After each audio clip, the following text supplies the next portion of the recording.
ang mga kwento ng pag-ibig, kwento ng buhay at kwento ng pag-asa dito sa Barangay Love Stories. Love Stories.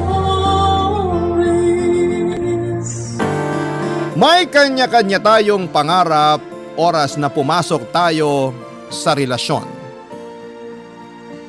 Mga pangarap na pwedeng magpatibay lalo na ng pagsasama o maging dahilan ng pagbagsak nito. Ikaw kabarangay, ano nga ba ang pangarap ninyo ng karelasyon mo? Dear Papa Dudut, magandang araw po sa inyong lahat. Ako nga pala si PJ, 31 years old. Gusto ko lamang pong i-share ang kwento ko na nangyari may 1 taon nang nakakalipas. Iikot ang kwento ko sa relasyon naming dalawa ni Wilbert.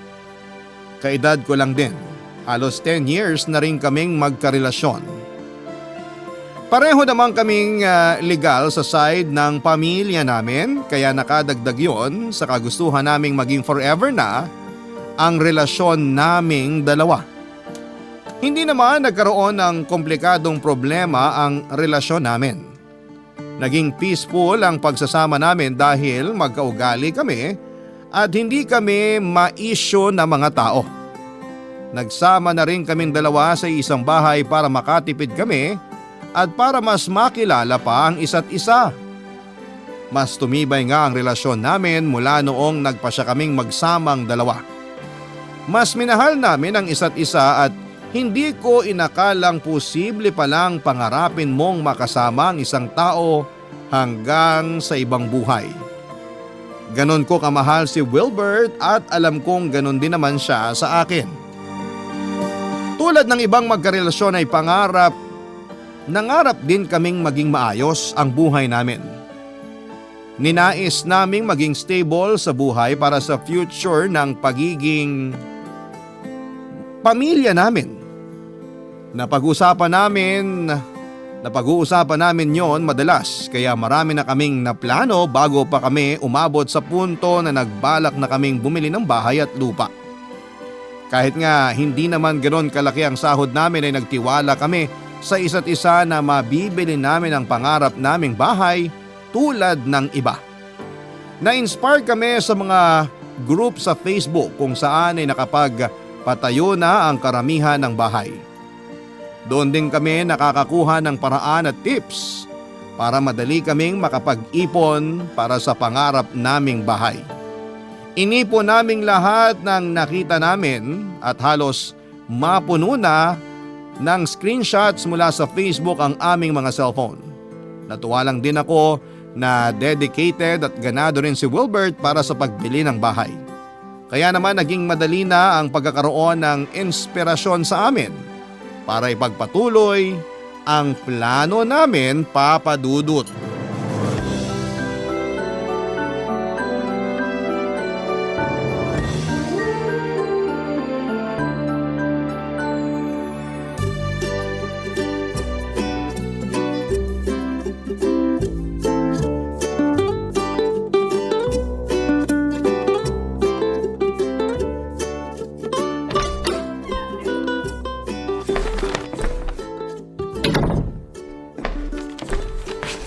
Wilbert!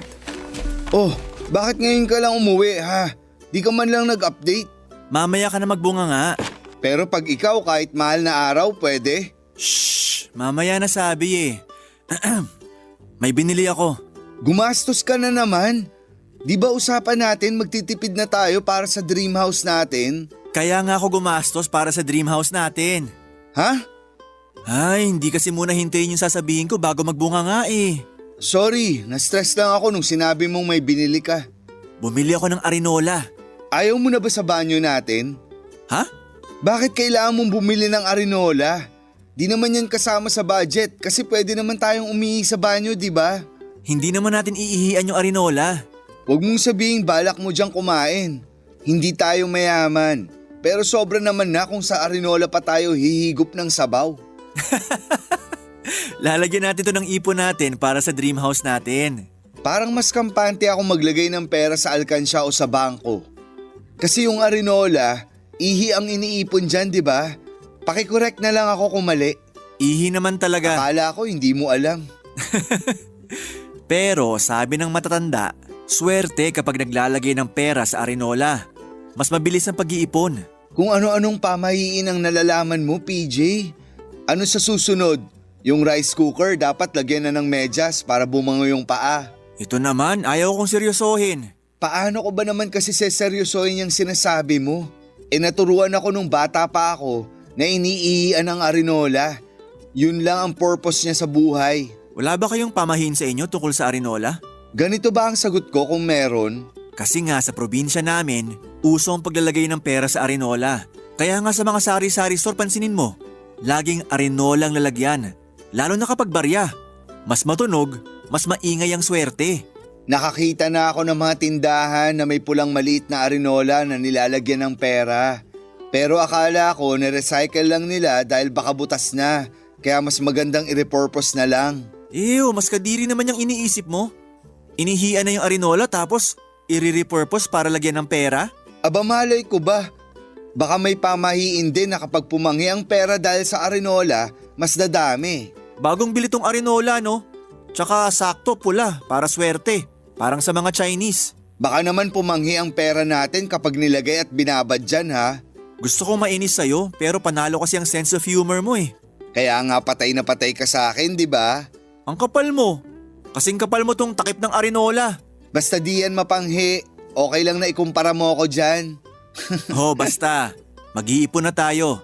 At dito natin ilalagay lahat sa Arinola na to. Malaki tong binili ko, hindi kagaya ng mga nasa store. Kasi malaki ang kailangan natin para makabili tayo ng bahay. Bakit ba ayaw mong idiretso na lang sa bangko yung ipon natin? Kasi nga raw swerte kung ipapadaan muna sa Arinola. Tuwing mapupuno ng pera tong Arinola, tsaka natin ibabangko. Ang proseso naman ng pamahiin mo? Kung di lang kita mahal. Kaya lang mahal mo ko, no?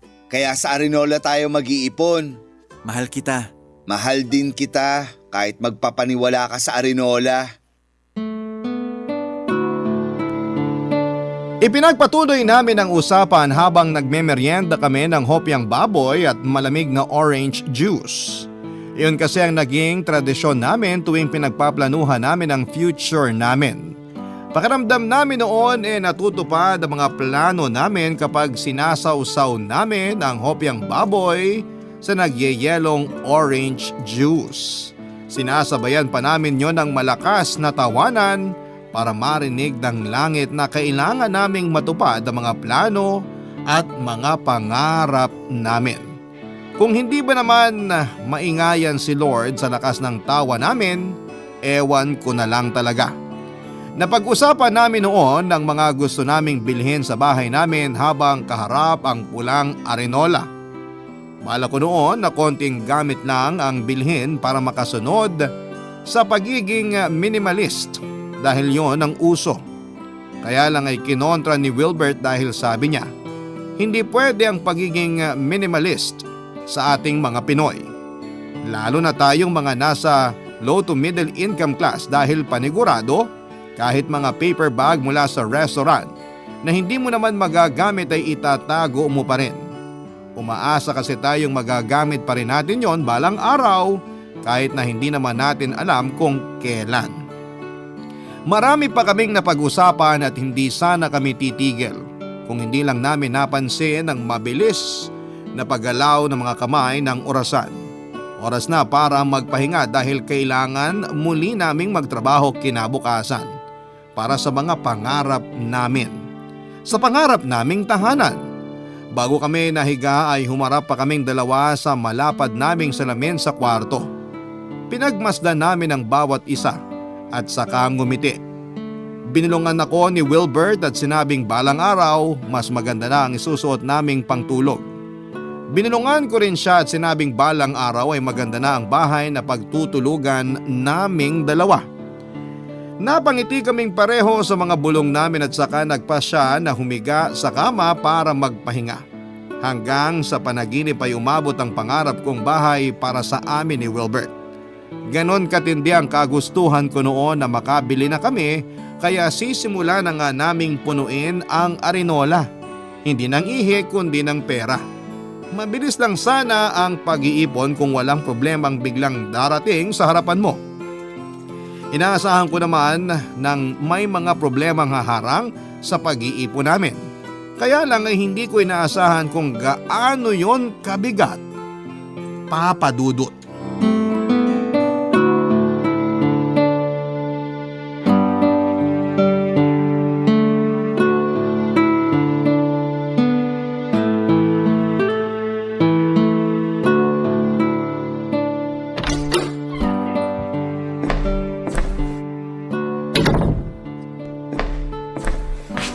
PJ!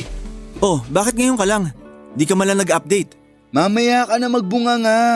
Pero kapag ikaw kahit mahal na araw, pwede. Seryoso ako. Ano bang nangyari? Kailangan ba natin ng hopyang baboy at orange juice sa usapang to? Ni tubig nga hindi ko mainom. Sabihin mo sa akin lahat. Napaskam ko yung pera ng opisina. Paanong… Hindi ko alam ang gagawin ko. Teka, paano ba nakalusot ang scam na yan sa'yo? Hindi ko rin alam. Ikaw pa naman may trust issues lagi sa mga binibili online man o hindi. Paano nangyaring na scam ka? Hindi ko talaga alam. Ang bilis lang ng pangyayari. Basta, ang bilis. Hindi ko inaasahan. Ipaliwanag mo kaya sa akin para maintindihan ko. May kinausap kasi akong supplier ng computer parts. Tapos namurahan ako dun sa offer niya. Hindi ko na pinag-isipan kung mapagkakatiwalaan ko ba kasi ang dami niyang sinend na proof na marami na siyang nabenta. Umuha ako agad. Nagmadali akong bilhin yun kasi kailangan na sa office eh. Saka gusto ko na magpa-impress kay boss. Magpa-impress? Kasi gusto ko ma-promote agad. Kapag nakakuha ako ng magandang deal sa computer parts na kailangan ko, sigurado na ang promotion sa akin. Ay, at anong nangyari? Napatalo ko. Hindi na ba nagawa ng paraan para maibalik yung na-scam? Hindi ko muna ni-report kay boss kasi natakot na ako eh. Alam kong palpak na. Sinubukan ko namang ayusin ng ako lang. Tinawagan ko yung bangko pero wala na ring nagawa. After nyan, sinabi mo na sa boss mo. Hindi pa. Wilbert, sabihin mo na.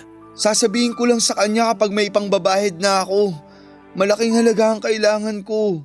Saan ka nyan kukuha? Sa Arinola. Wilbert! PJ, intindihin mo naman ako. Gusto kitang intindihin, pero hindi magiging sapat yung nailagay natin sa Arenola para sa ipangbabahid mo sa boss mo. Uutang ako. At saka meron naman tayong ibang naitabi sa bangko, di ba? Di hamak na mas malaki kesa dun sa laman ng Arenola natin. Oo, pero… Ibabalik ko rin, pangako. Suportahan mo na lang muna ako. Kasi kung hindi ko maibabalik yung pera, matatanggal ako sa trabaho. Pag natanggal ako sa trabaho, paano yung hulog sa Arenola? Paano yung pangarap nating bahay? So babalik tayo sa simula. Sorry kung ganun ang mangyayari. Kukunin ko lang sa kwarto yung Arenola. Bumili ka ng hopyang baboy at magtitimpla ko ng orange juice. Pag-uusapan natin yung susunod na gagawin. Nakabili na ako ng hopyang baboy kanina pa. Nasa loob ng bag ko. Alam kong kakailanganin natin yun ngayon. Magtimpla ka ng orange juice. Kukunin ko lang yung Arenola. Mabigat ang loob kong kinuha ang pulang Arenola sa ilalim na parte ng cabinet namin. Niyakap ko pa yon bago balikan si Wilbert sa sala.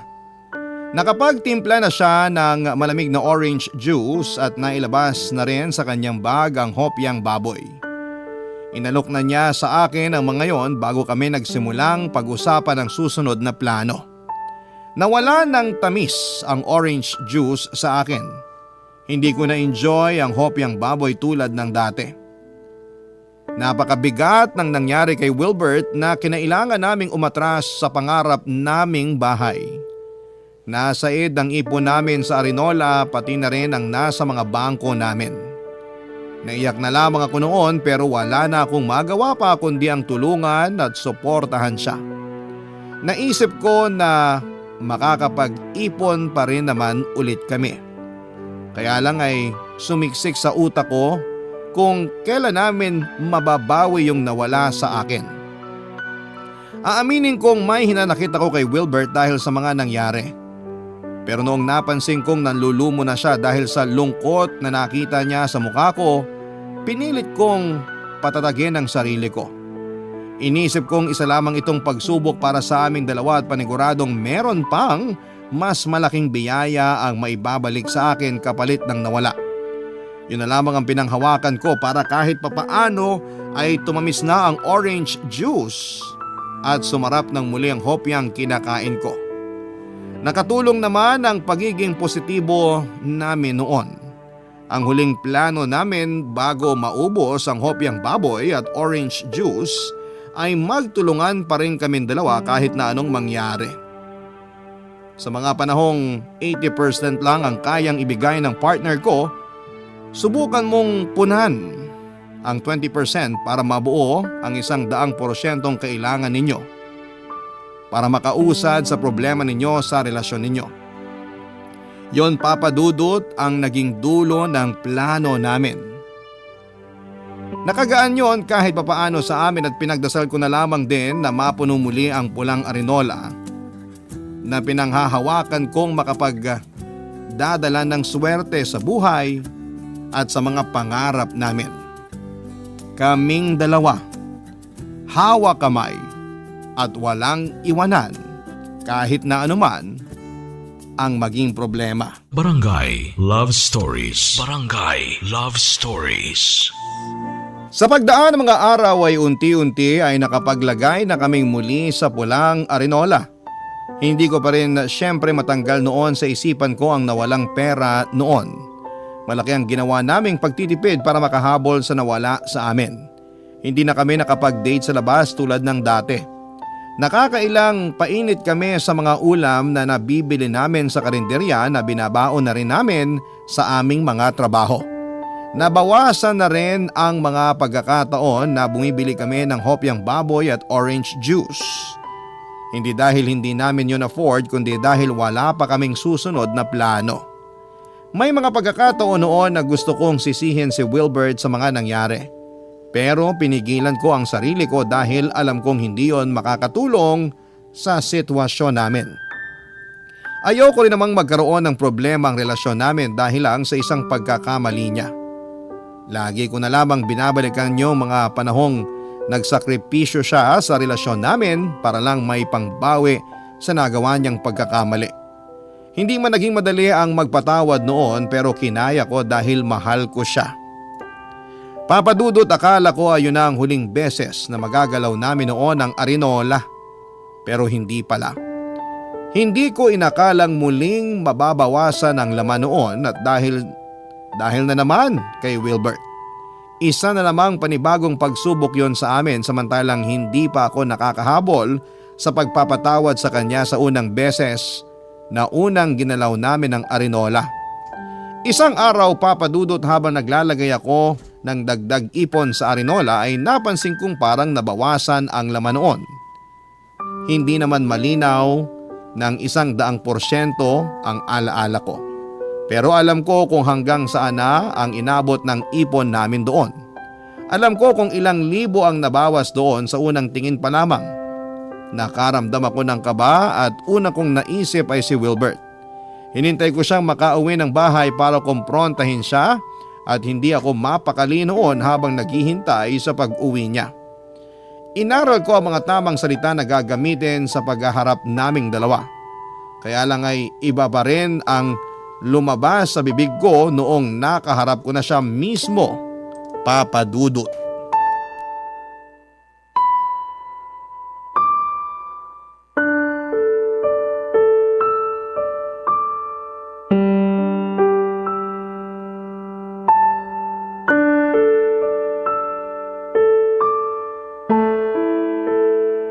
Usap tayo, Wilbert.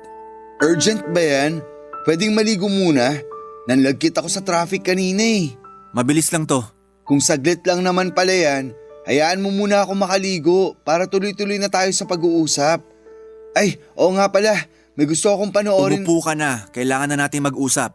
May nangyari ba? Bakit ang seryoso mo? May nangyari? Ikaw nga dapat ang unang makakasagot niyan. Wag mo naman akong daanin sa mga ganyang tanong. Alam mong mahina ako sa ganyan. Diretsahin mo na lang ako. Anong nangyari sa arinola? Nasa ilalim ng cabinet. Hindi yan ang sagot na kailangan ko. Ano bang sagot ang gusto mo? Eh hindi nga malinaw ang tanong mo. Wilbert, alam mo kung anong pinupunto ko rito. Alam mo kung anong isasagot sa tanong ko. Sa hindi nga, anong gusto mong gawin ko? Saan mo dinala ang ibang pera sa Arinola? Ha? Ngayong diretsahan ng tanong hindi ka bigla makasagot? Hindi ko alam. Wilbert! Kumuha ako ng konti. Ilang libo yung konti? 10,000. At kailan mo balak sabihin sa akin na kumuha ka ron nang walang paalam sa akin? Ibabalik ko rin naman. Hindi kaso kung ibabalik o hindi. Kumuha ka nang walang paalam. Pera ko rin naman yun. At pera ko rin yun! Hindi ko ginamit sa mali ang perang kinuha ko ron. Ginamit ko para sa pagpapa-ospital ni Bunso. Nakiusap si nanay sa akin para tumulong ako kasi walang-wala rin sila. At bakit hindi mo sinabi sa akin ang sitwasyon ng kapatid mo? Bakit ngayon ko lang ito nalaman? Ayaw na sana kitang abalahin. Kasi alam ko namang problemado ka pa mula dun sa kinuha ko last time. Ayun na nga eh. Alam mo namang problemado pa rin ako ron. Tapos dinagdagan mo pa uli ngayon. Emergency naman tong nangyari kaya ako ginalaw yung ipon natin. Buhay na ng kapatid ko ang nakasalalay dun. Mas importante yun kaysa sa pangarap mong bahay. Naiintindihan kong importante ang buhay ng kapatid mo. Pero sana man lang sinabi mo sa akin. Partner mo ako. Kailangan ko ring malaman. Lalo na't pera natin ang ginamit mo para sa kapatid mo. Di sorry. Kung napipilitan ka lang sa sorry na yan, bawiin mo na lang. Nag-sorry ako kasi gusto ko na lang matapos tong usapan na to. So napilitan ka nga? Bahala ka na nga dyan. Saka mo na lang ako kausapin kapag naiintindihan mo na ako. Huwag mong asahan na mangyayari yan anytime soon. Hindi talaga kami nagkaayos kagad ni Wilbert Papadudut. Nagpataasan kami ng pride at siya rin naman ang naunang nagpakumbaba dahil alam niyang may mali siya. Nakipag-usap siya sa akin para maresolbahan namin ang problema dahil nasa iisang bahay lamang kami at hindi namin pwedeng maiwasan ang isa't isa. Nakipag-cooperate naman siya at ganon din ako dahil gusto ko na ring magkaayos kami. Pero kinailangan ko munang ipaintindi sa kanya ang ginawa niya. Nagpatuloy naman ang pagpapakumbaba niya at na-appreciate ko yon. Nagsorry ako sa kanya at pinag-usapan kung paano kami makakabawi. Hindi rin kasi biro ang kinuha niyang pera dahil nga nagsisimula pa lamang kaming muli sa pag-iipon. Inamin ko sa kanyang masama ang loob ko at humingi muli siya ng sorry. Nakokonsensya raw siya dahil kailangan naman daw talaga magpaalam siya sa akin. Kaya lang ay emergency daw kasi yon at natakot siya na baka hindi ako pumayag. Nasaktan naman ako sa sinabi niya dahil parang wala siyang tiwala na gusto kong tumulong sa pamilya niya. Hindi ko na lamang pinalaki pa ang issue para makapag-move forward na kami sa buhay. Nangako si Wilbert na babayaran niya ang kinuha niyang pera na ginamit niya sa pagpapaospital sa kapatid niya. Pinangako rin niya na mas malaki na ang ilalagay niya kumpara sa akin, lalo na at may nauna na rin siyang kinuha mula sa ipon namin. Nalungkot ako dahil malaki ang sinakripisyo ko sa araw-araw at nagtitiis akong hindi bumili ng mga gusto ko para lamang makapag-ipon kami. Pero napakadali para sa kanya na kunin ang perang sabay naming inipon. Kaya lang nangyari na at wala naman akong magagawa pa. Pagkatapos noon ay nawala na ako ng tiwala kay Wilbert pagdating sa pera namin sa Arinola. Lagi ko na yung binabantayan at madalas ay hindi na ako mapakali noon kapag nasa loob siya ng kwarto na mag-isa at kasama ang Arinola. Hindi ko naman yon sinabi sa kanya dahil masasaktan siya. Pero nahalata niya dahil minsan ay nahuli niya akong binibilang ang laman ng Arinola, Papadudut.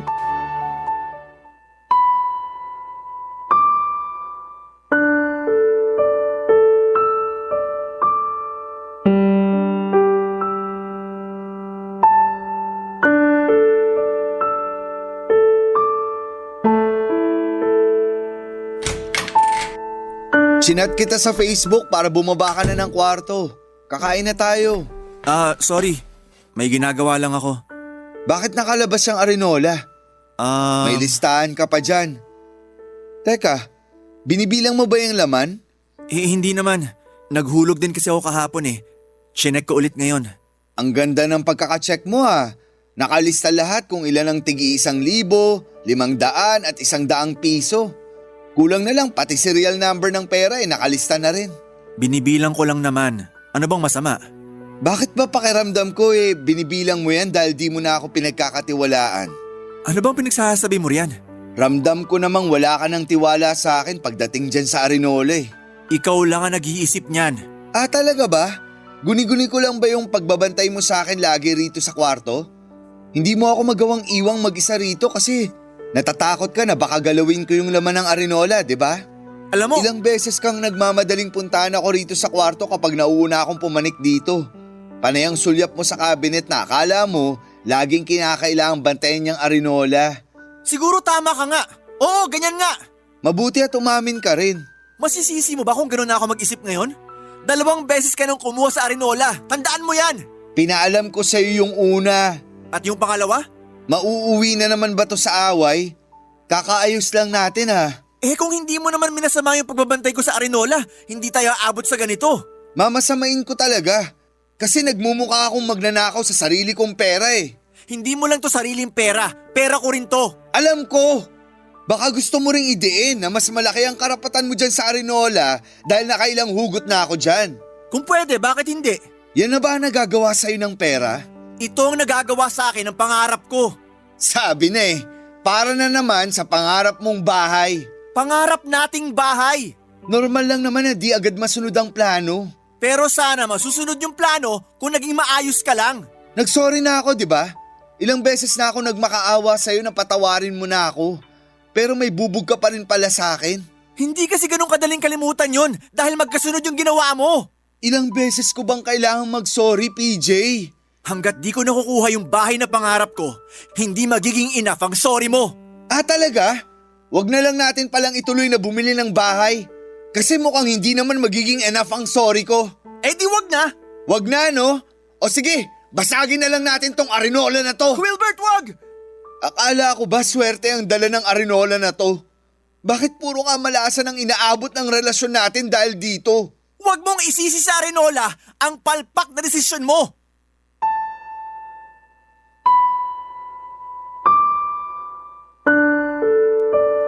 Papadudot lalong umaapaw ang galit ko nang tinuloy-tuloy ni Wilbert ang pagsira sa Arinola. May mga perang napunit dahil sa gigil niya. Naitulak pa niya ako nang pigilan ko siya sa ginagawa niya, Papadudot. Pagkatapos noon ay natauhan siya at nagsorry sa akin. Kinabigla ko ang mga nangyari, Papadudot, yun ang unang beses na nakita ko siyang nagalit ng ganon. Alam kong na-trigger ko siya pero hindi ko naman inakalang magiging ganon ang reaksyon niya. Natahimik kaming pareho pagkatapos mag-sink in ang mga nangyari. Nagkatinginan lamang kami pero wala ni isa sa amin ang gustong maunang magsalita, Papadudot. Napaupo ako sa sahig at napasandal sa gilid ng kama. Habang si Wilbert naman panay ang iwas ng tingin sa kumalat na pera sa nasirang Arinola. Nagtatalo marahil ang isipan niya kung pupulutin niya ang mga yon at susubukang ayusin ang Arinola. Walang may alam na natili kami sa ganong sitwasyon ng halos 1 oras. Ako ang naunang tumayo para matapos na ang sitwasyon na yon at nagtungo ako sa cabinet, hindi para ibalik at itagong muli roon ang Arinola pero para kumuha ng damit at siniksik sa bag ko. Nakita yon ni Wilbert at mukhang nalaman na niya ang plano kong umalis. Nilapitan niya ako at niyakap. Sinabayan niya yon ng iyak at nadala ako doon. Nabitawan ko ang bag na hawak ko at napakapit sa kanya. Gumaan kahit papaano ang loob ko sa yakap at iyak na yon, kaya lang ay hindi mawala sa isipan ko ang mga nangyari bago yon. Hindi ko rin matanggal sa isipan ko kung ilang beses sinubok ni Wilbert ang tiwala at pasensya ko. Pinagdasal ko na sana yun na ang huling beses na magtatalo kami pagdating sa pera. Pinagdasal ko na sana hindi na muling magkaroon ng problemang pinansyal si Wilbert para hindi na muling matukso ang mga kamay niya para kumuhang muli sa Arinola, Papadudot. Barangay Love Stories. Barangay Love Stories. Matapos ang naging gulo sa pagitan namin ni Wilbert ay nagkaayos din naman kami. Nagkaroon muna ng konting ilangan bago kami nakabalik paunti-unti sa dati. Inayos namin ang nabasag na arinola. Yun pa rin ang ginamit naming lagayan ng pera. Pansin ang bakas ng pagkasira ng arinola kahit maingat naman naming dinikit-dikit lahat ng parteng nabasag. Hindi na ngayon maibabalik tulad ng dati, malaki na ang naging lamat mula ng unang beses po itong mawasak. Bigla ko tuloy naisip ang nangyari sa relasyon namin ni Wilbert Papa Dudut. Tulad ng isang arinola. Nagkaroon na rin ng lamat ang aming relasyong dalawa at hindi man namin kaagad inamin. Pero ramdam naman namin sa bawat tingin ang problema. Hindi na katulad ng dati ang lahat pero hindi na rin kami nag-aaway. Tahimik na lamang kami kapag kakain sa tuwing uuwi galing sa trabaho. May mga araw na mas gusto kong manatili na lamang muna sa trabaho kaysa ang umuwi ng bahay at madatnan doon si Wilbert. Ganon din ang iniisip kong nararamdaman ni Wilbert. Dahil may mga araw na pansin kong balisa siya kapag nasa loob lamang kaming pareho ng bahay. Pagdating naman sa aming pag-iipon ay napansin kong hindi na masyadong naglalagay ng pera si Wilbert. Hindi ko naman siya sinabihan o pinupuna dahil sa takot na baka mauwi na naman kami sa away tulad ng dati. Kinakatakutan ko na umabot kami sa isang maliit na away dahil paniguradong lalaki yon tulad ng dati. Ako na lamang ang nagsusumikap na maglagay ng pera doon dahil lang sa kagustuhan kong makabili na. Pakaramdam ko ay yun lang noon ang paraan para guminhawa ang gulong na mamagitan sa relasyon naming dalawa. Kapag ako ang nasa kwarto noon at wala pa si Wilbert, panay pa rin ang bilang ko ng perang nakalagay sa loob ng arinola. Nakalista pa rin ang mga perang nandun at hindi ko yon pinakita o pinahalata kay Wilbert dahil alam kong sasama na naman ang kanyang loob sa akin. Kaya naman na-monitor ko pa rin ang laman ng arinola. Kaya agad kong napansing nabawasan na naman nang minsang binilang ko ito. Nanginginig na naman ang katawan ko sa galit. Unang rumihistro sa utak ko si Wilbert. Hinintay ko siyang makauwi galing sa trabaho para kumprontahin muli at noong pagkakataon na yon ay may iba na akong bala laban sa kanya. Kaya alam kong hindi siya makakailag at masasapul ko na siya, Papa Dudut.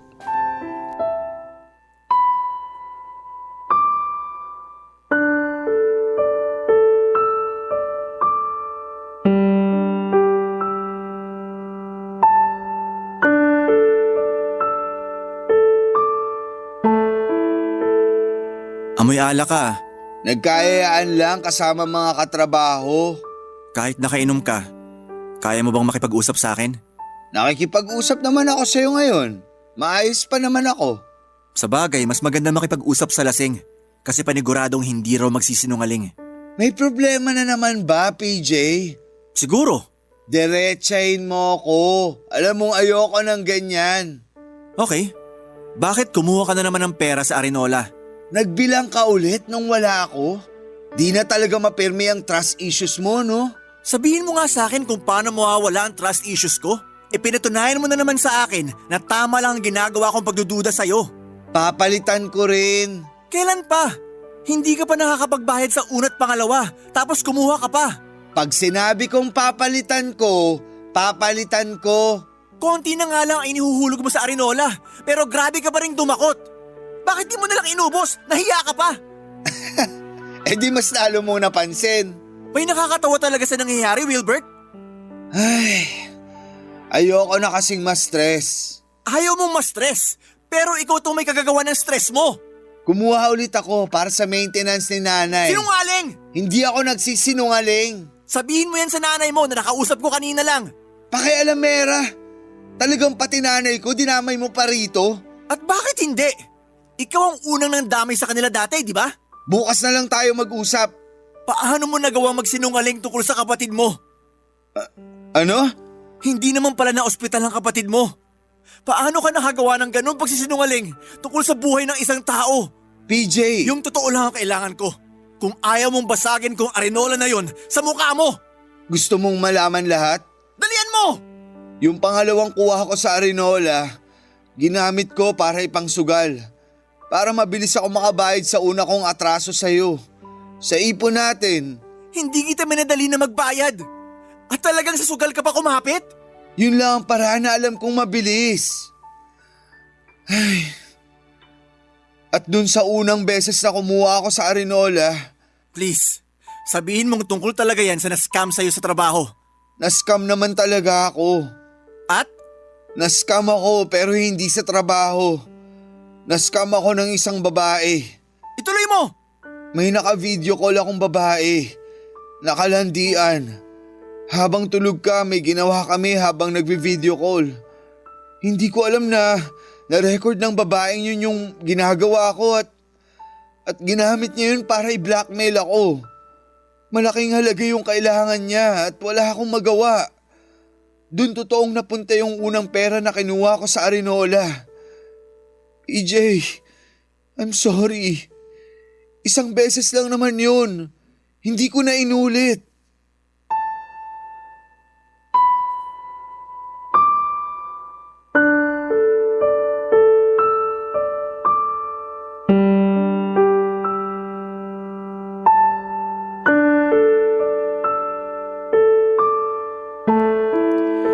Papadudot, hindi ako makapaniwala sa sinabi ni Wilbert.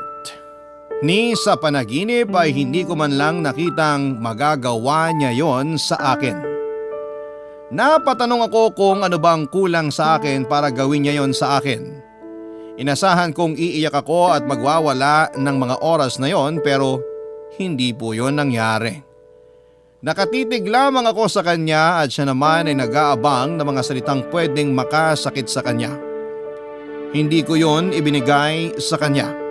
Tanging nagawa ko na lamang noon ay pumanhik sa aming kwarto at nagkulong doon ng halos 30 minutos. Hindi ako sinundan ni Wilbert, alam kong nasa sala lamang siya noon at inaabangan ang susunod na gagawin ko. Maski ako ay hindi ko alam ang susunod na gagawin ko. Nabigla ako masyado at hindi ko napaghandaan ang magiging reaksyon ko. Basta nasa loob lamang ako ng kwarto at nakaupo sa sahig. Makalipas ang ilang saglit ay nagpasya na akong tumayo, papadudot. Tinungo ko ang kabinet at saka kinuha sa ilalim noon ang Arinola. Nanginginig ang mga kamay ko habang hawak ang Arinola na yon. Ang Arinolang inakala ko makapagbibigay ng swerte sa amin.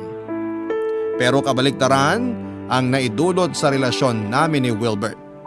Doon ako nakaramdam ng bigat ng dibdib, papadudot. Nagbadali akong lumabas ng kwarto para balikan sa sala si Wilbert. Nadatnang ko si Wilbert na nakaupo sa sofa at may hinandang hopyang baboy at malamig na orange juice. Pilit ang ngiti niya na may halong kaba. Samantalang ako ay hindi ko magawang pikein kahit ang masamang tingin ko sa kanya. Nagalangan siyang simulan ang usapan kaya naman ako na ang lumapit at pinatong na ang Arinola sa harapan naming dalawa. Nakita ko ang bigat sa mukha niya ng pagmasdan ng Arinola. Nakatingin lamang ako sa kanya habang kinakalma ang sarili ko. Nang handa na ako ay kinausap ko na siya sa mga susunod naming plano. Hindi katulad ng dati, ang mga planong yon ay hindi maitatawid ng maayos ng hopyang baboy at malamig na orange juice. Papadudot.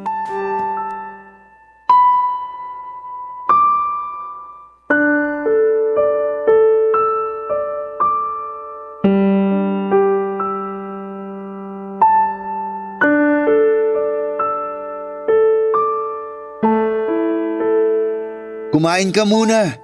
Wala akong gana. Maaayos din natin to. Alam ko. Thank you. Akala ko kasi ayaw mo nang ayusin to. Magkano pa yung kailangan mo para sa babaeng ng blackmail sa'yo? Konti na lang naman na. Kasya na kaya tong laman ng Arinola? Oo. At kung hindi naman, pwede naman akong umutang kina nanay. Aabalahin mo pa sila. Maiintindihan nila ako. Bakit? Kaya mo na bang sabihin sa kanila kung bakit kailangan mo ng pera? Hindi naman kailangang sabihin sa kanila. Paano pag nagtanong?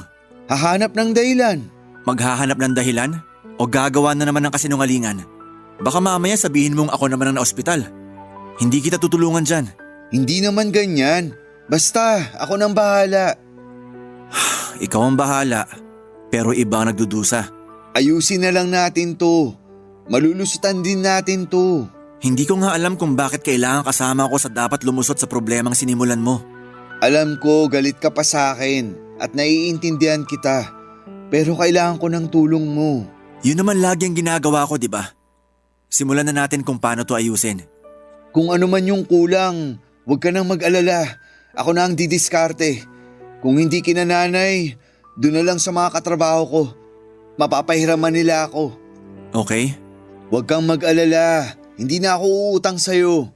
Huli na tong paggalaw ko sa ipon natin. Dapat naman. Makakabawi rin ako sa'yo. Maghahanap ako ng isa pang trabaho para mapabilis yung pagbayad ko ng utang sa'yo. Saka para makahabol na tayo sa ipon para sa dream house natin. Aha. Excited na ako makalipat tayo sa dream house natin. Sisipagan ko na talaga ang paglalagay ng ipon sa Arenola. Aha. Para namang di ka nakikinig sa mga sinasabi ko. Sorry. Binibilang ko kasi tong laman ng Arenola para alam ko kung sapat sa ipangbabayad mo sa ng blackmail sa'yo. Sabi ko naman sa'yo, okay na yan. Ako nang bahala kung kukulangin. Pwede pa kitang bigyan ng 5,000 piso. May extra pa naman ako rito. Ha? Hindi na kailangan. Nakakahiya na. Tanggapin mo na. Huli na rin naman. Ang laki na nang naitulong mo sa akin. Hindi ko na kayang tanggapin yan. Pero kung maluwag naman sa loob mo… Kunin mo na tong 5,000 piso. Pagkatapos nun, kunin mo na rin lahat ng gamit mo rito sa bahay at umalis ka na. Ha? Malakas naman ang pagkakasabi ko, no? Sigurado naman akong narinig mo. Akala ko ba ayusin natin to? Tama naman. Tinulungan kitang ayusin ang sitwasyon mo. Binigay ko na sa'yo lahat ng laman ng Arenola. May 5,000 pa akong ibibigay. Ang ibig kong sabihin yung tungkol sa relasyon natin. Iniisip mo pa talaga na may relasyon pa tayo? Matapos kong malaman lahat ng ginawa mo? Pero aayusin natin, di ba? Wala nang ibang kailangang ayusin. Gusto ko na lang umalis ka na rito sa bahay para makapagsimula na ako sa buhay ko. Paano yung dream house natin? Hindi ka naman talaga kasama sa pangarap na yon. Ako lang ang totoong nangarap sa bahay na yon. Kasi kung kasali ang puso mo ron, sana hindi ka gumawa ng dahilan para mabura ang pangarap na yon. Inabot ko na ang 5,000 kay Wilbert at binilinan siyang umalis na rin ng araw na yon. Hindi niya yon tinanggap kaya naman nilapag ko na lamang sa lamesa. Inulit ko ang mga sinabi ko baka lang sakaling hindi na proseso ng utak niya lahat ng mga nangyari. Hindi siya nakapagsalita at nakatingin lamang siya sa 5,000 pisong pinatong ko sa mesa. Nagpa siya akong umalis muna ng bahay, Papa Dudut. Bago ako lumabas ng bahay ay inulit ko ang pagpapaalis ko sa kanya. Sinabi kong babalik ako ng bahay oras na makaalis na siya. Hindi pa rin niya ako inimik. Nanatili lamang siyang nakaupo at tila nagtatalo ang isipan at puso niya sa gagawin. Hindi ko alam kung saan ako pupunta noon hanggang sa dinala ko ng mga paa ko papunta sa simbahan. Nagkataon nakakatapos lang ng misa at pasarado na ang simbahan. Naupo ako sa pinakadulong upuan at doon ay bigla akong napabulalas ng iyak. Nabigla ako sa mga nangyari dahil akala ko ay wala na akong luhang mailalabas. Pero doon lang nag-sink in sa akin lahat ng sakit na idinulot ni Wilbert sa akin. Madaling araw na ako nang makauwi at pagkarating sa bahay ay wala na mga gamit ni Wilbert. Pero hindi niya kinuha ang 5,000 piso at ang laman ng Arenola. Nanikip ang dibdib ko nang ma-realize kong tapos na nga talaga kaming dalawa. Sinimulan kong muli ang pag-iipon para sa dream house ko kahit na wala na akong katuwang. Bumili ako ng panibagong Arenola kung saan ko nilagay ang ipon ko. Inabala ko ang sarili ko sa pagtatrabaho at nagsimula na rin akong magnegosyo ng pet supplies. Mabilis lang napuno ang Arenola. Sa tuwing napupuno yon ay diretso na kaagad sa bangko. Mabilis lang na lumipas sa mga araw at nakaipon na ako ng sapat na pera para may pang down payment sa bahay na napili kong bilhin. Napaiyak na nga lang ako sa mga nangyari, hindi dahil sa lungkot o sakit, kundi dahil sa saya. Saya na akala ko ay tapos na ang pangarap kong magkaroon ng bahay dahil nawala si Wilbert. Pero hindi pala. Nag-iba lang ang direksyon at oras pero natupad pa rin ang pangarap ko. Nawalan lamang ako ng katuwang sa pangarap na yon pero inabot pa rin sa akin ni Lord ang lahat dahil siguro yun naman ang pinakamagandang plano. Papadudot, may mga taong makakasama mo sa pagbuo ng pangarap. Pero hindi pa rin natin masisiguro kung makakasama natin sila sa dulo para mabigyan ng katuparan yon. Pero kahit na ganoon man ang nangyari ay nagpapasalamat pa rin ako dahil mas lalo akong tumatag sa pagkawala ni Wilbert at mas lalo ako nagkaroon ng drive para bigyang katuparan ng mga pangarap ko. Hanggang dito na lamang po ang aking liham. Maraming salamat po at nagawa ninyong ibahagi ang aking buhay sa lahat ng inyong mga masusugid na tagapakinig sa Barangay LS. Muli maraming salamat po. Ang inyong forever kapuso at ka-barangay, PJ. Nagustuhan ng iyong napakinggan? Ituloy yan via live stream sa www.gmanetwork.com/radio. Barangay LS 97.1 Forever!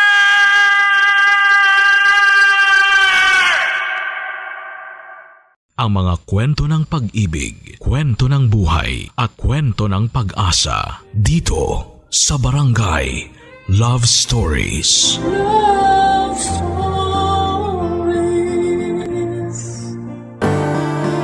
Mas masarap ang isang putahe kapag ito ay malasa. Ganon din sa buhay, mas magiging madali ang pagdadala nito kung merong pagtutulungan mula sa bawat miyembro ng pamilya. Ikaw kabarangay, gaano ka karesponsableng anak? Dear Papa Dudut, dumanas na ba kayo ng matinding kahirapan sa buhay na ultimo ulam ninyo sa kanin ay asin na lamang? Ako kasi at ang pamilya ko ay oo. Maswerte na nga lang kami kung may asin. Pero kapag nakaluwag at nakapagdilihensya si tatay ng pangulam namin, bumibili siya ng noodles na pinaghahatian naming magkakapatid. Kadalasan 2 pakete lamang yon at kulang na kulang pa sa aming 8. Kaya ang ginagawa ko ay dinadamihan ko ng tubig na pansabaw. At kapag matabang ay inaasinan na lang namin, kaya nga malaki talaga ang pasasalamat ko sa asin. Dahil binigyan nito ng lasa ang matabang at walang kasusta-sustansya naming pamumuhay noong araw. Bago ako magpatuloy sa pagsasalaysay ng istorya ko ay tawagin niyo na lamang po ako sa pangalang Gwen. 39 years old at tubong Teresa Rizal. Pero nasa Taytay na kami nakatira ng mister ko. Pinagkakabalahan namin ang munti naming negosyo na ihawa ng manok at baboy na may tag-isang branch na sa luma at bagong palengke ng Taytay. Tapos magkakaroon na rin kami sa Angono. Masasabi ko na hindi naging madali ang pagpapaunlad ng negosyo namin yon. Bukod sa dugo at pawis ay mahabang pasensya at taimtim na panalangin ang pinuhunan namin, Papa Dudut. Buti na lamang at suportado namin ang mister ko ang isa't isa, kaya nakakaya namin lahat ng mga pagsubok. Lalo na nga noong nagka-pandemic. Sa bagay, naisip ko na marami-rami na rin akong nalagpasang kahirapan, lalo na nung kabataan ko. Kaya dapat mas matatag na ako ngayong tumanda na ako. Kung babalikan ko ang antas ng buhay namin noon kumpara ngayon ay masasabi ko na malayo-malayo na rin ang narating namin, Papa Dudut. Hindi pa kami mayaman pero hindi na kami sumasala sa pagkain. At higit sa lahat ay hindi na rin kami nag-uulam ng asin. Mag-uumpisa ang kwento ko taong 2003 kung saan ay 18 anyos pa lamang ako at nasa high school, Papa Dudut.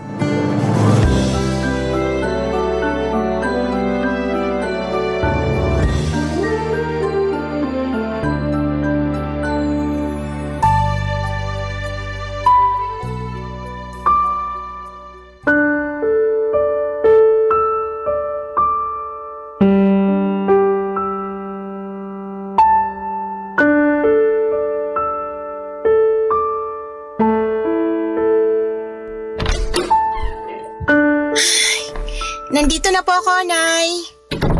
Hala, ang dilim. Bakit wala po tayong kuryente? Di na kasi tayo nakakabayad dun sa pinagkakabitan natin, kaya pinutulan na nila tayo. Tiis na lang muna uli tayo sa kandila, anak. Gipit na gipit tayo. May sakit pa kapatid mong sumunod sa'yo. Ay, ang init na naman po nito mamaya. Pero magpapaypay na lang po ako. Salamat, nak. Pasensya ka na. Ay, nga pala, bakit ginabi ka yata? Nag-practice pa po kami ng sayaw para sa presentation namin sa school bukas eh. Nakakapagod nga po. Sakit na ng binti at balakang ko paulit-ulit na lang. Di kasi makuha nung iba kong kaklase yung step eh. Kaya mo't. At hindi ka man lang nagpaalam sa amin ng tatay mo. Sana naabangan kanya at nasundo dyan sa may highway. Alam mo namang delikado iskinita papunta rito sa atin. Biglaan po kasi, Nay. Tsaka ayos lang naman po ako. Buti na lang din walang nagiinuman dyan sa labas kaya dire-diretso ako nakauwi rito. Ay, kamuntik na pala akong habulin ng aso ng kapitbahay nating bruha. Buti na lang di nakatalon dun sa gate nila. Lampa talaga. Eh kumain ka na ba? Hindi pa nga po. May kanin pa po ba? Oo, pero baka malamig na. Sabawan mo na lang para lumambot. Ay, sige po, Nay. Sakto, gutom na ako. Hala, ano po to, Nay? Literal na sabaw lang? Oo, pero may lasa naman yan. Tinimplahan ko yan ng asin at paminta. Yan lang kasi kinaya natin pang ulam, nak. Pasensya ka na. Parang nakakawalang gana naman po tong kainin. Sana hinaluan nyo man lang kahit talbos ng kamote para may ngunguyain ako. Isasabaw mo naman sa kanin, yun na lang nguyain mo. Saka wala na akong mahihinga ng libreng talbos ng kamote ngayon. Lahat may bayad kulang nga pambili natin. Buti nga may bigas tayo, dyan lang lahat napunta. Ay, dami mo naman reklamo, nak. Sarap na sarap nga dyan mga kapatid mo. Wala naman po kasi silang choice. Magugutom sila pag di sila kumain. Pero sigurado ako na nag-i-imagine ng masarap na ulam yung mga yun para ganahan lang sila. Alam mo namang di nakakapagtinda tatay mo dahil may sakit, di ba? Ikaw ang matanda, ikaw ang dapat nakakaunawa sa sitwasyon natin. Hayaan mo, kapag nakapagtinda na uli tatay nyo at kumita na siya, ibibili ko kayo ng masarap na ulam. Talaga po? Ano po bibili niyong ulam, Nay? Ipag-aadobo ko kayo ng manok o di kaya baboy. Pwede rin nilaga o tinola. Gusto ko po sinigang. O sige, magsisinigang tayo pero sa ngayon, pagtiyagaan mo na lang muna yung kanin at sabaw. Lamang tiyan din naman yan. Ano pa nga ba? Sige po, kakainin ko na po, Nay. Ay, teka. Buti naalala ko. Kunin ko lang po sa bag ko. Ano yan? Tanan! Fish cracker po. Gabi na, magsisitsirya ka pa? Di ko naman po to papapakin. Uulamin ko po to. Feeling ko kasi di talaga ako mabubusog sa kanin at sabaw, Nay. Hay nako, dami mo talagang arte. Siyempre, ako naman po kakain eh. Di naman kayo. Kaya nga mag-aral ka ng mabuti nang magkaroon ka ng magandang trabaho. Para kapag kumikita ka na, mabibili mo lahat ng pagkaing masasarap na gusto mo. Ganun po talaga gagawin ko pag kumikita na ako. Di na tayo mag-uulam ng sabaw lang dahil meron na rin pong karne at mga gulay. Pero sa ngayon, i-imaginein ko na lang muna na sinigang tong ulam natin para mabusog ako. Sige, maiwan na kita. Matutulog na ako kasi inaantok na ako. Patayin mo na lang kandila pagkatapos mong kumain, nak. Opo, Nay. Good night po. Pangatlo ako sa magkakapatid at pangalawa sa matandang babae. Taho vendor ang tatay Simo namin at taong bahay naman si Nanay Wilma. Nakatira lamang kami sa maliit na barong-barong na may tagpi-tagping yero at dingding na plywood. Sunod-sunod kaming magkakapatid kaya naman hindi nalalayo ang agwat ng edad namin sa isa't isa. Ako na lang ang nag-aaral sa amin dahil huminto na ang ate at kuya ko para mamasukan ng trabaho. Nangatulong sa Maynila si ate samantalang si kuya ay nagtrabaho sa peryahan bilang utusan at tagalinis. Pero hindi sila regular na nagpapadala ng pera sa amin. May sariling pamilya na kasi si kuya tapos si ate ay nalaman na lamang namin na nakipagtanan sa boyfriend niya. Simula noon ay naatang na sa mga balikat ko ang responsibilidad bilang panganay. Kaya gano'n na lamang ang tampo ko kina nanay at tatay, Papa Dudut. Sa kabila ng lahat ay mahal ko naman ang aking pamilya. Dumarating lang talaga sa punto na nauumay na ako sa pamumuhay namin. Dagdag pa yung nakikita ko na para bang kontento na sina nanay at tatay sa estado ng buhay namin noong araw. Yun bang ayos lang kung may makain at ipagdasal na lang sa Diyos na maghimala kung wala. Mabait si nanay at maalagang ina, Papa Dudut, pero madali siyang malungkot at malugmok. Mahina rin ang loob niya kaya kahit na anong oportunidad ang dumating sa kanya, tulad ng magandang trabaho ay hindi niya sinusubukan o pinapasok man lang. Hindi raw niya kaya at natatakot siyang magkamali. Si tatay naman ay masipag sa paghahanap buhay pero may ugali siya na hindi ko gusto, Papa Dudut.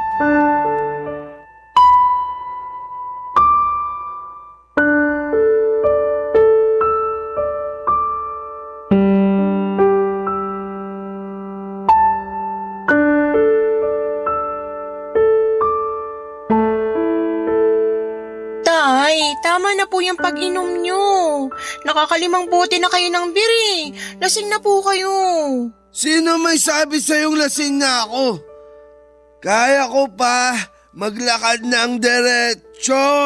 Lukuhin nyo lelang nyo. Halos matumba na nga kayo nung naglalakad kayo kanina. Huwag na po kayong tumayo dyan. At bakit mo ako inuutusan? Sino ka ba sa akala mo? Sino ka nga ulit? Si Gwen po, anak nyo po. Anak? Kasi sa pagkakaalam ko, wala akong anak na swail at bastos. Kaya di kita anak. Lumayas ka sa pamamahay ko.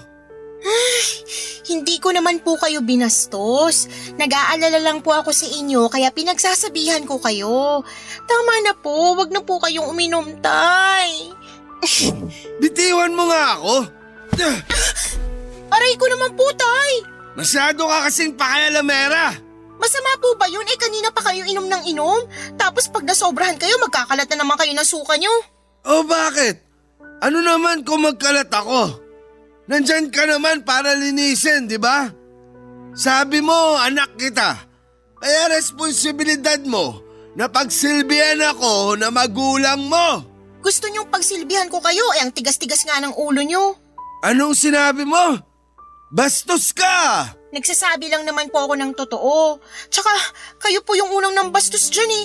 Tinulak nyo pa ako. Akala nyo ba di masakit? Ang arte mo naman! Di ka naman nabalian ng buto. Saka yan natutunan mo sa eskwelahan. Ang sagot-sagutin ako.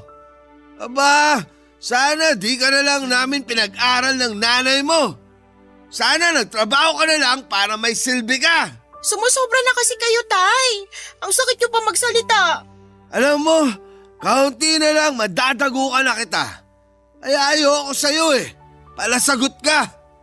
Buti pa yung ate mo. Mabait sa akin. Pero nasan po si ate?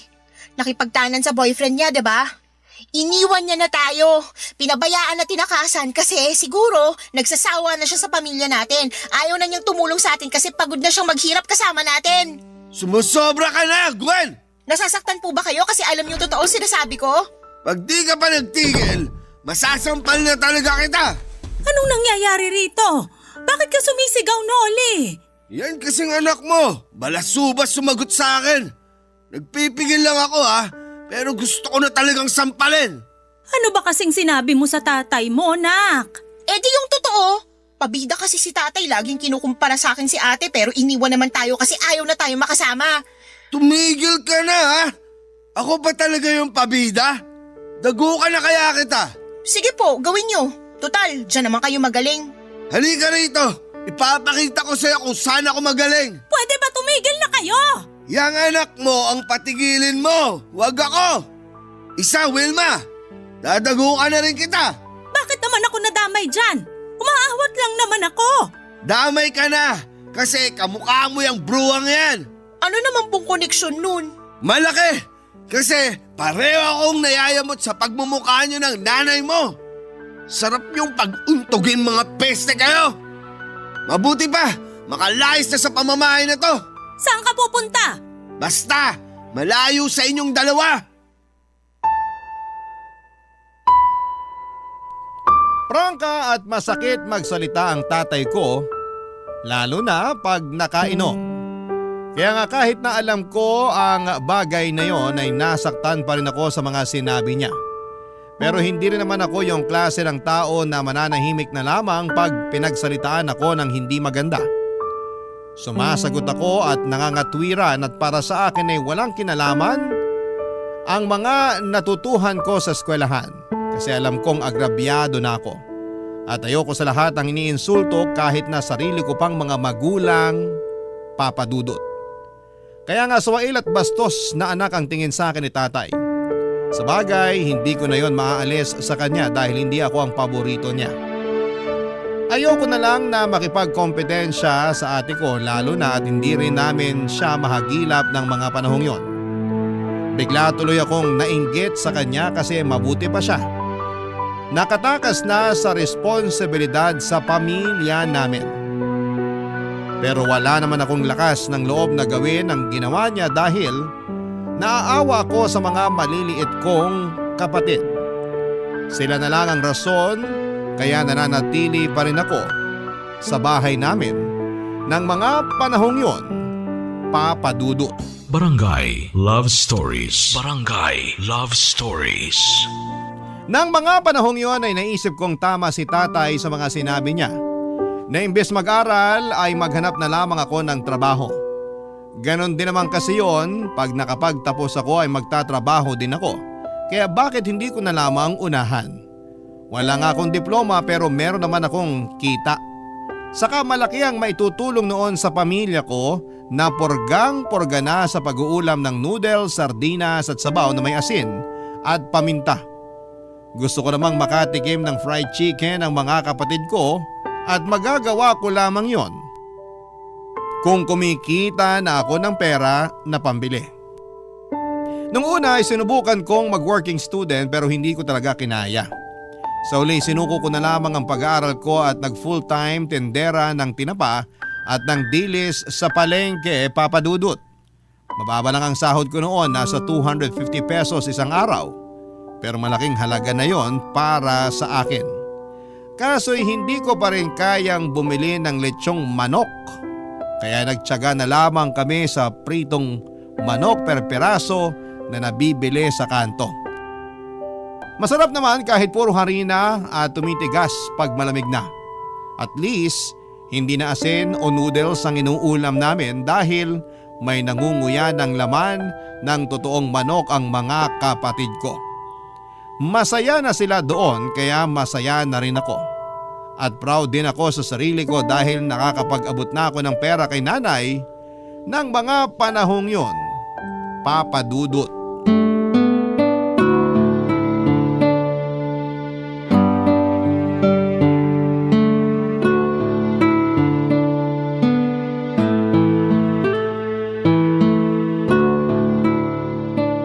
Nak, sarap ng ulam natin, adobong baboy. Dami ko tuloy nakain. Grabe, busog na busog ako. Pati mga kapatid mo, kulang na lang itumba yung kaldero ng kanin. Simot na simot. Kita ko nga po dun sa hugasan yung kaldero, wala nang laman. Masaya ako na nabusog kayo, Nay. Di ko na maalala kung kailan ako nakatikim ng adobong baboy. Kamuntik ko na nga rin makalimutan paano lutuin. Buti na lang masarap pa rin ang timpla ko. At nung natikman ko nga yung adobo, parang gusto kong maiyak sa sarap. Hayaan nyo, hindi nyo na mamimiss ng matagal yung adobo kasi pag sweldo ko, yan ang uulamin natin. Pangako po yan. Ay, ang bait-bait mo talagang anak. Pero ayos lang ba talaga sa'yo na magtrabaho ka na lang kaysa mag-aral? Opo, ayos lang sa akin kasi masaya ako na nakakatulong sa pamilya natin eh. Anong nakakatulong? Kakarampot nga lang kinikita mo dun sa trabaho mo. Noli naman, huwag mo naman pagsalitaan ng ganyan si Gwen. Ang yabang kasi magsalita niyang anak mo. Akala mo kung sino. Hindi naman kalakihan yung sinesweldo. Orke nakapagbigay lang ng pambigas at pangulam. Mabuti nga po ako may naibibigay pambigas at pangulam. Kayo? Oh, kita mo na. Ang yabang mo magsalita. Nagsasabi lang naman po ako ng totoo, Tay. Kahit na maliit yung kinikita ko, napapakain kong pamilya natin. Pero kayo? Ano ako? Baka nakakalimutan mo. Ako bumuhay sa inyo ng mga kapatid mo. Binuhay nyo kami sa sabaw na inasinan at nilagyan ng paminta. Yun po ba yung pinagmamalaki nyo? Sumusobra ka na talagang babae ka. Ay! Noy, ano ba? Masyado kang madaldal. Bakit mo naman sinampal ang anak mo? Ang yabang-yabang niyang anak mo eh. Hindi naman kayabangan yon. Nagsasabi lang naman siya ng totoo. Ano? Kinakampihan mo yung anak mong yan? Oo, kasi tama naman siya. Masipag ka nga magtrabaho pero yung kita mo sa bisyo mo lang na pag-iinom na pupunta. Tapos kami ng mga anak mo nagtitiis na lang sa kung anong mabibili ng kakarampot mong bigay. Aba, gusto mo pati ikaw sampalin ko? Sige, subukan mo. Talaga? Ako pang hinahamon mo ha? Wag nyo pong sasaktan si nanay.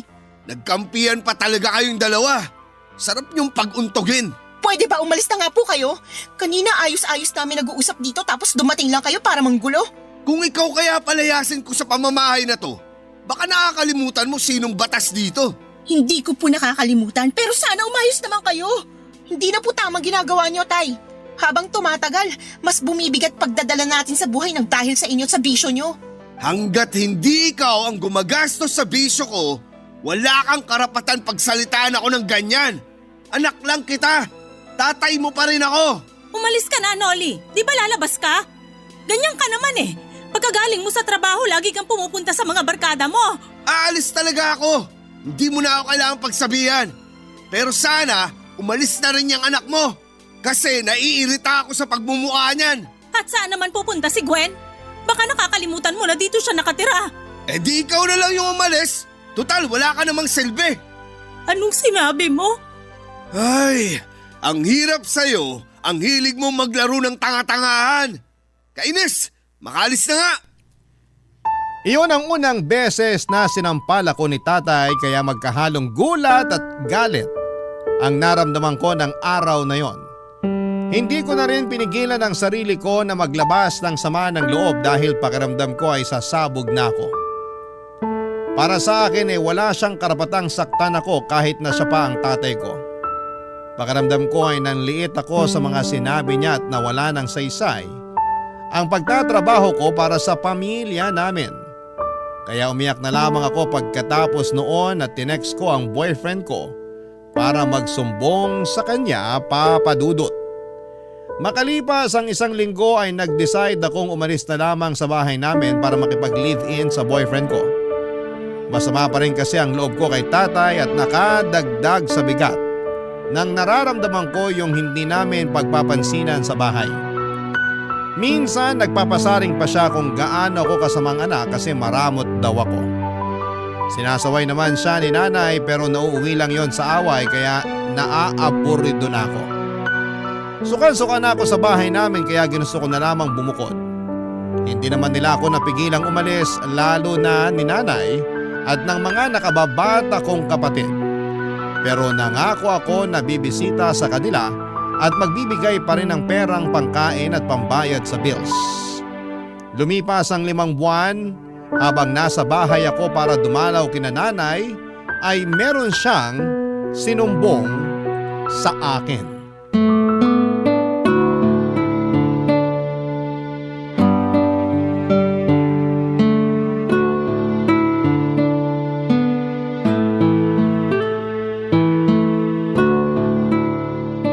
Nay, sigurado po ba kayong ayos lang kayo? Oo, nak. Ayos lang ako. Mukha kasi kayong may sakit kaya nag-aalala ako eh. Ay, wala akong sakit. Pagod lang ako at puyat kaya matamlay ako tingnan. Bakit po kayo pagod at puyat? Siyempre, inaasikaso ko mga kapatid mo. Tapos ako lang naman naglilinis at nagluluto rito sa bahay. Ganun po ba? Sa bagay, pasensya na po kayo kung umalis ako rito sa atin ah. Bakit ka naman humihingi ng pasensya? Siyempre, naisip ko baka masama loob niyo sa akin kasi iniwan ko kayo. Hindi yun ang nasa isip ko, nak. Saka nasa tamang edad ka na para magdesisyon sa sarili mo. Bukod doon, di naman kita masisisi kung gusto mo nang lumagay sa tahimik kasama yung boyfriend mo. Wala kasing kapayapaan tong pamamahay natin. Lalo ngayon na… Na ano po? Wala, nak. Iba na lang pag-usapan natin. Kamusta ka naman? Kayo ng boyfriend mo? Ayos lang po kami, Nay. Pero curious po ako sa sinasabi niyo kanina. Ha? Wala naman akong sinasabi ah. Meron po. Ayaw niyo nga lang pag-usapan. Ayoko na kasing idamay ka. Problema na namin yun ng tatay mo. Ayoko nang isipin mo. Mas lalo ko po yung iisipin kung hindi niyo sasabihin. O sige. Pero ipangako mong makikinig ka muna sa akin. At kapag sinabi ko na, sana wag mong kamumuhian ng tatay mo. Alam ko may samaan kayo ng loob, pero hindi sana gumatong-tong malalaman mo. Depende po, Nay. Hindi ko po may papangako. Gwen naman. Sabihin niyo na po kasi kinakabahan na po ako eh. Sige, sasabihin ko na. Ay, may babae ang tatay mo. Ano po? Totoo po ba yun? Oo, totoo yun. Umamin din naman siya. Paano niyo po nasabi na wag kong kamuhian si tatay? Eh grabe naman po yung ginawa niya. Oo nga, pero pinatawad ko na siya. Pinatawad niyo? Oo, kasi asawa ko siya, nak. Tatay niyo pa rin siya. Pero kahit na, ano naman kung tatay namin siya, bakit niyo hahayaang tarantaduhin niya kayo? Nay naman eh. Siyempre, mahal ko pa rin naman si Noli. Eh kayo ba mahal niya? Kasi kung oo, bakit siya nang bababae? Napakawalang respeto, Nay. Ewan ko ba naman sa tatay mong yun? Kung kailan tumanda, saka nagkaganyan. Akala ko ba nagbago na si tatay pero lalo lang siyang lumala. Huwag ka nang magalit sa tatay mo. Matanda na naman siya eh. Naturingang matanda pero walang pinagkatandaan. Kung kayo kaya niyong di magalit, pues ibahin niyo ako, Nay. Eh baka kaya ganun kasi pangit na ako sa paningin niya. Ano po? Hindi ganun yun, Nay. Naisip ko lang kaya nagawa niyang tumingin sa iba. Sira ulo lang talaga si tatay. Hindi na siya nahiya sa inyo at sa mga kapatid ko. Nagawa niya pa talagang mambabae. Nakakainis siya. Tsaka, wag niyo nga po siyang ipagtanggol, Nay. Tingnan niyo itsura niyo. Stress na kayo. Nagkukunwari pa kayong di apektado kahit na nahihirapan at nasasaktan na kayo sa ginagawa ni tatay. Ano bang gagawin ko? Alangan namang layasan namin siya ng mga kapatid mo. Sige, saan kami pupunta? Ikaw lang at si Noli ang kumikita sa pamilya natin. Hindi ko kayang buhayin mga kapatid mo, nak. Pasensya ka na kung may mahina kang nanay. Di ko lang po matanggap na ginaganong kayo ni tatay eh. Hindi na siya nahiya. Nakakainis siya. Galit ako sa kanya, Nay.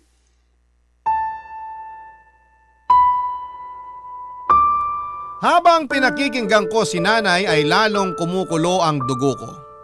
Hindi ko na rin tinago ang pagkadismaya ko kay tatay. Lalo akong nagngit-ngit sa galit dahil sa mga nalaman ko. Hindi na ba siya nahiya? Kasi kung oo, ang kapal naman ang pagmumukha niya.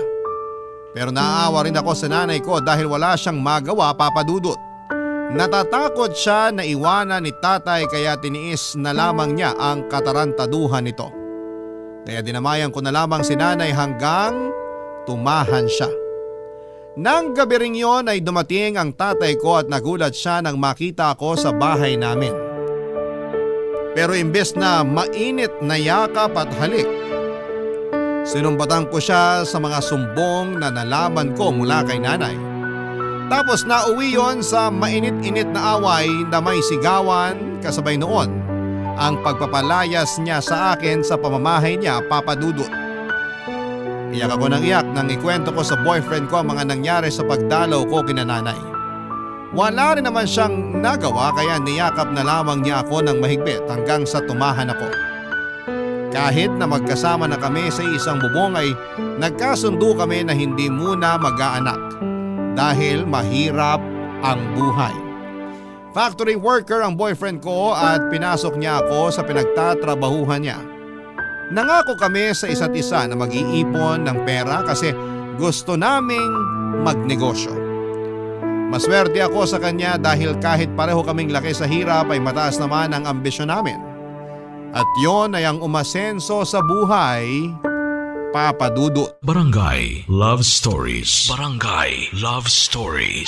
Papa Dudut, bukod sa regular naming trabaho ng boyfriend ko ay sinubukan din naming magtinda ng ulam at pang-almusal na binebenta namin sa aming pinagtatrabahuhan. Tapos, imbes na magpahinga tuwing linggo, ay tumatanggap kami ng mga short order na mga palutong merienda tulad ng spaghetti at pansit.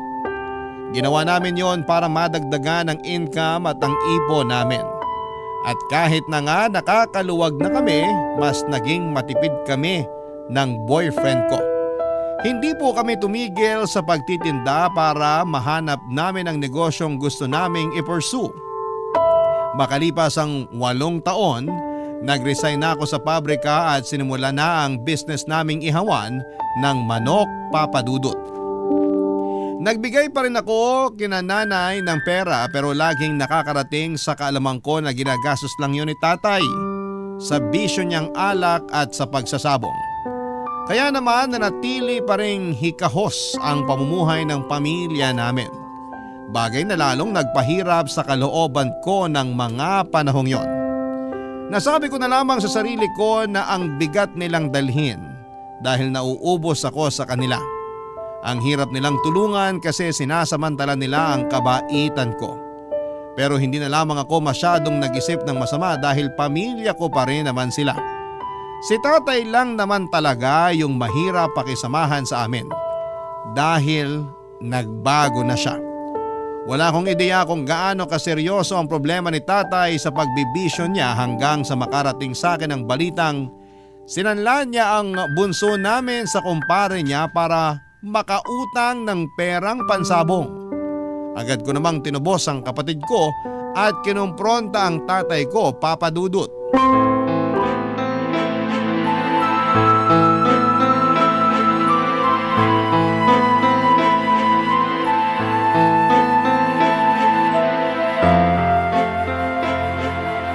Ipapabarangay kita, tay! Wag, nak! Patawarin mo ako! Paano ko po kayo mapapatawad? Patong-patong ng mga kasalanan niyo sa amin? Una na yung pambababae niyo, tapos ngayon dinagdagan niyo pa ng panibagong kasalanan?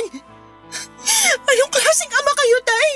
Gawain po ba ng matinong magulang niyang isan lang ang sariling anak ng dahil sa pera? Alam ko namang mali, pero di ko lang talaga napigilan. Anong hindi niyo napigilan? Ewan ko, basta kating-kati kamay ko na makapagsabong. At kapag hindi ko ginawa yun, parang masisiraan ako ng ulo. Matagal na po kayong siraulo simula nung hayaan niyong kainin kayo ng mga bisyo niyo. Ang sama-sama niyo, tay! Pinagpalit niyo kaming pamilya niyo sa pesteng bisyo na yan!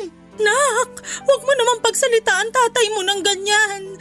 Nagsisisi na naman siya sa ginawa niya eh. Huli na para magsisi kasi nagawa niya, nanay.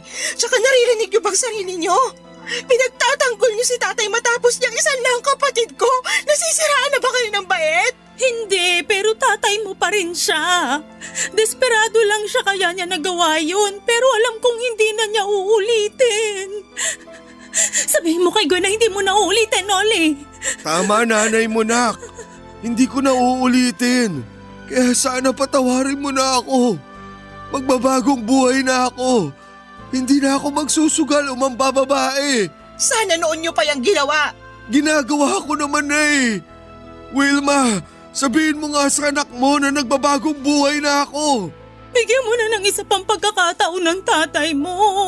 Maawa ka sa kanya, nak. Ewan ko sa inyo, nay.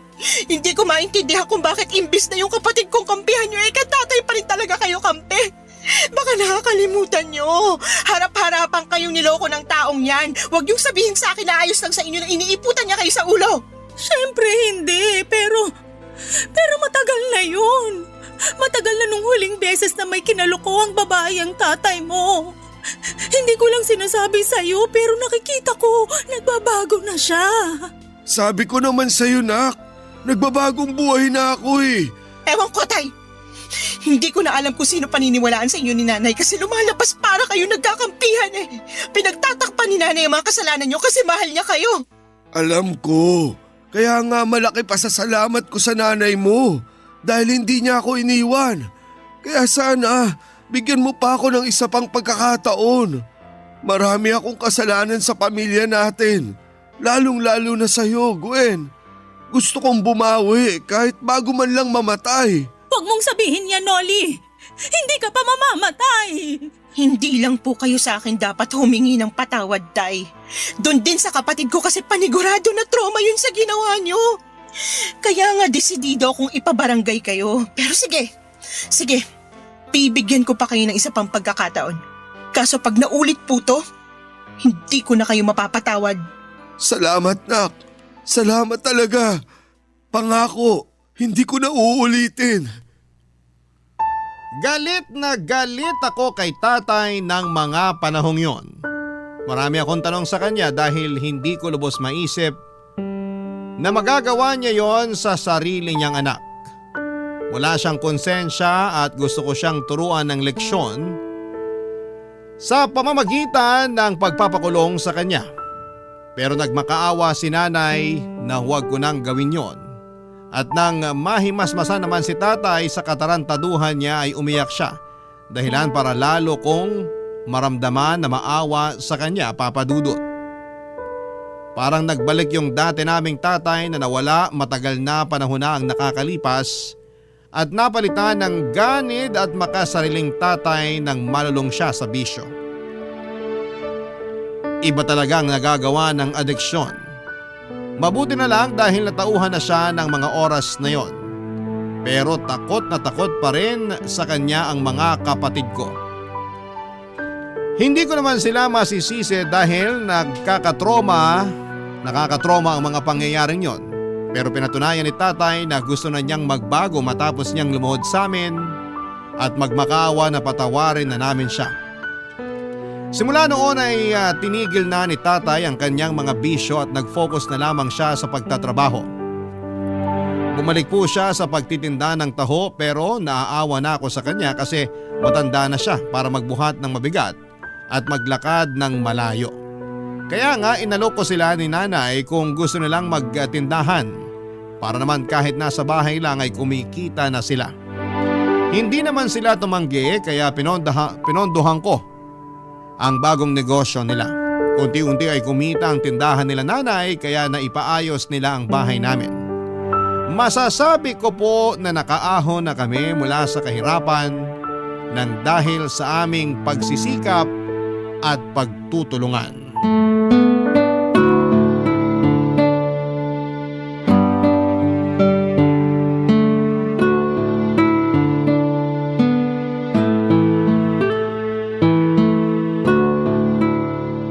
Nay, ito pang tuition sa school ng mga kapatid ko. Tapos ito naman, allowance nila pag nagsimula na klase nila.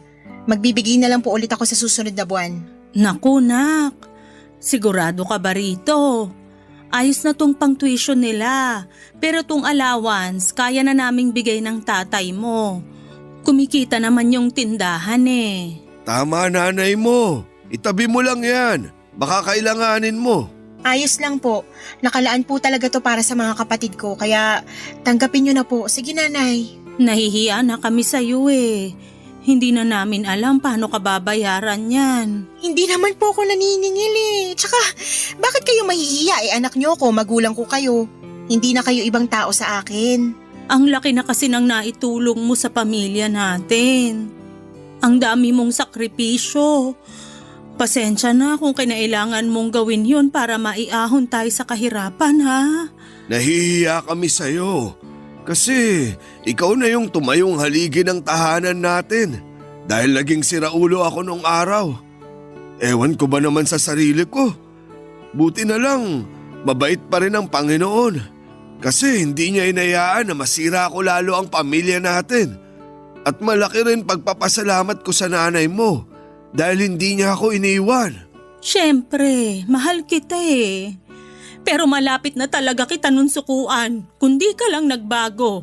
Buti na lang di mo ako sinukuan. At ikaw rin, nak. Ang laki ng pagkukulang ko sa'yo bilang tatay mo. Tapos, ang dami ko rin kasalanan. Akala ko nga tinakwil mo na ako. Kamuntik na rin po kung hindi talaga kayo nagbago. Buminggo na kayo doon sa huling kasalanan ginawa nyo, kaya nga namumuro na kayo sa akin, tay. Gwen naman! Pero masaya ako kasi nagbago na si tatay. Ganun pala yun, no? Kusang mawawala yung galit at tampo sa puso kapag natuto tayo magpatawad. Kaya nga po pinapatawad ko na kayo, tay. Huwag nyo na lang po talaga uulitin yung ginawa nyo. Oo naman. Hindi ko na yun uulitin. Ako na mismo magpapabarangay sa sarili ko pag ginawa ko pa yun. Saka siraulo na lang ako kung sisirain ko pa yung pamilya natin. Ngayon pa na bumubuti na pamumuhay natin. Hindi pa po tayo mayaman, pero hindi na tayo hikahos katulad nung araw. Nakakakain na rin tayo ng mga gusto nating kainin. Hindi na rin sabaw na may asin at paminta yung ulam natin. Asensado na tayo kasi masipag at madiskarte ka, Gwen. Tapos nahawahan mo na lang kami ng tatay mo. Hindi ba, Noli? Totoo yun. Hindi lang pala sapat yung sipag. Dapat may diskarte rin. Pagtsatsaga at pag-asa na matutupad yung mga pangarap natin, gaano man yun kaimposible. Kahit mga magulang mo kami, meron din kaming natutuhan sa'yo, nak. Salamat, nak. Mahal na mahal ka namin ng tatay mo. At proud kami sa mga narating mo sa buhay. Mahal na mahal ko rin po kayo. Mahal na mahal ko pong pamilya natin. Masayang masaya ako kasi hindi lang ako ang umasenso sa buhay dahil kasama ko rin dito ang pamilya ko. At kahit na marami pa rin kaming pagsubok na pinagdadaanan, nalalagpasan namin yon dahil sama-sama kami at nagtutulungan. Napakalaki talagang factor na hindi ka lang mag-isang nangangarap sa pamilya. Mas nagiging magaan kasi bawat pasan na responsibilidad kung nandyan ang pamilya mo para umalalay sa iyo, Papa Dudut. Sa kasalukuyan, nandito na kami sa Taytay ng asawa ko at kinasal kami last 2022 pero wala pa rin kaming anak magpahanggang sa ngayon. Kaya nga nag-decide na lamang kami na mag-ampon ng batang palalakihin namin at ituturing na sariling anak. Kung pagkakalooban pa kami ng Diyos ng anak ay malugod namin yung tatanggapin at ipagpapasalamat. Hanggang dito na lamang po ang sulat ko at sana'y meron kaming na-inspire at napasaya sa istoryang ibinahagi ko sa inyong lahat sa programang Barangay Love Stories. Maraming salamat po, Papa Dudut, and more power sa inyong istasyon. Ang inyong forever kapuso at ka-barangay, Gwen. Nagustuhan ng iyong napakinggan? Ituloy yan via live stream sa www.gmanetwork.com/radio.